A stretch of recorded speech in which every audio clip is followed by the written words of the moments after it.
about my first love. And my first love was this soul-rending, epic tale-telling, spiritual folk music tinged with gospel that I grew up with. And it's the music I began learning in the womb. And it's absolutely my first love. And I know that because I loved it in my soul before I could speak. Songs like, I know it was the blood. I know it was the blood.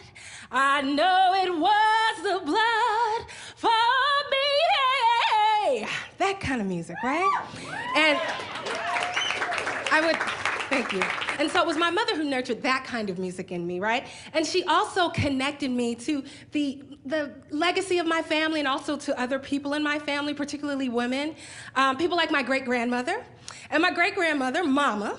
Now, when Mama turned 100 years old, 19 of us got into a 15-passenger van, and we flew on down 95 from New Jersey to get to South Carolina just as quickly as we could for Mama's birthday. And we stayed down there for 3 days, and we came from all over. We're a big family.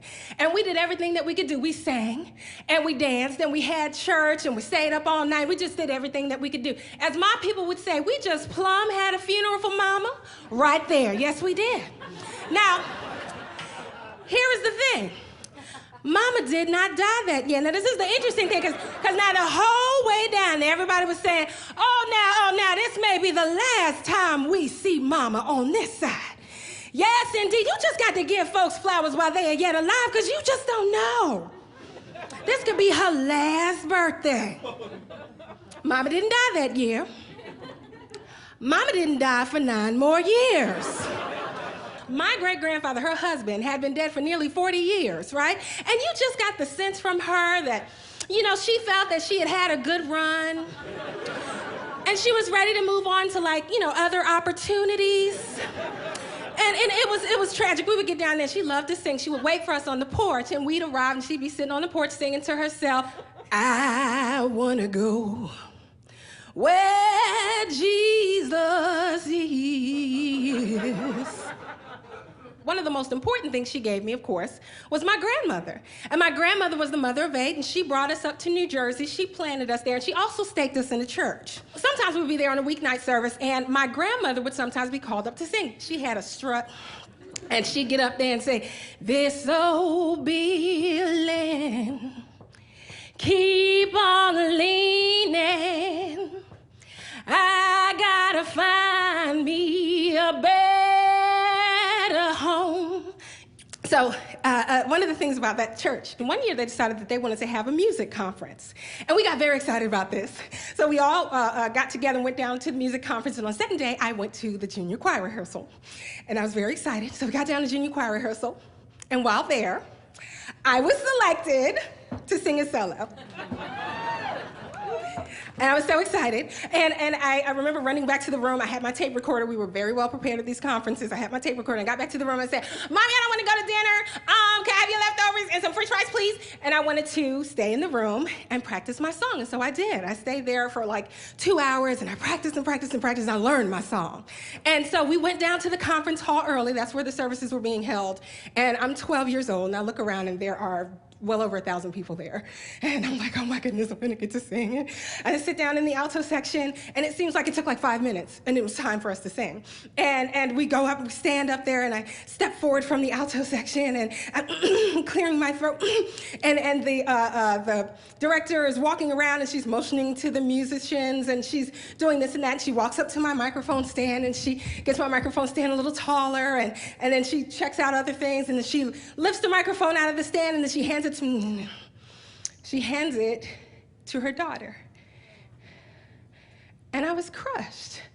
And I just slunk back into my space in the alto section, and I fought the tears, and I got through the song. But I was never the same after that. You know, it just felt like something had been ripped away from me, like this music that I love so much wasn't mine. And that was it. I never sang at that conference or any other. And I grew up, and I went to school, went to grad school, ended up in Los Angeles, and went to grad school there. And then there were children being born, and I fell in love, and we just wanted new opportunities, a change. And so decided to go back east. And I'm there for about 2 months in Durham, North Carolina, and I get a call from my mother. Baby, your Aunt Babe is turning 90. and she's having a birthday party. We all going up there. So this was sort of my initiation into the family womanhood. This was my trip, you know. And sure enough, we get up there and the whole family has converged on this little church that Tom forgot in like Hardscrabble, DC. And we get in there and the whole family's in there. We have come from everywhere and we are doing everything we can do. We are singing and shouting and dancing and eating and talking and testifying, doing everything we can. And so there was a guest choir there. The guest choir came and they sang in the old way. Hear the Lord calling you for a witness. Hear the Lord calling you for a servant. It's kind of like note singing. So the idea, thank you. These are always seniors. And they sing to rouse the dead, you know, and they do it every time. And they sing a cappella, and when they get done, the whole church is sort of like. There's an important thing to know about my mom. My mom is 6'1", barefoot, okay? But she's wearing high heels and a deep purple suit, and she stands up in the middle of the church. And she pretends to whisper to me, okay? She's sort of waving across the sanctuary to where I'm sitting, and she pretends to whisper. And I say pretends because it's more like a shout, like a yell. Tara, Tara, baby, do you want to sing? Tara! Tara, baby, do you want to sing? And so I try to ignore her. I'm looking here, I'm looking there. It's not working, okay? Tara, baby, she's not getting an answer from me. So then she starts miming a microphone. Tara, baby, do you want to sing? Do you want to sing? So now all the people in the church, they're all looking at me like, well, are you going to sing?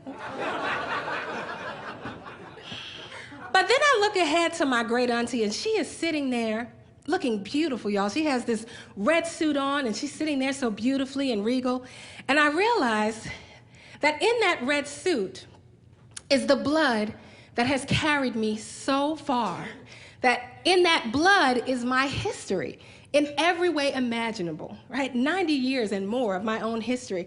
And I realize that the blood that is flowing in that body, that's flowing in that red suit, is also flowing in me. And so this time, I said yes. And I walked up to the front of the church, and I stood before her, and I sang to honor her. Great is thy faithfulness. Great is thy faithfulness. I sang it to honor her, and that is how I truly came home. And that is how I returned to the arms of my very first love. Thank you.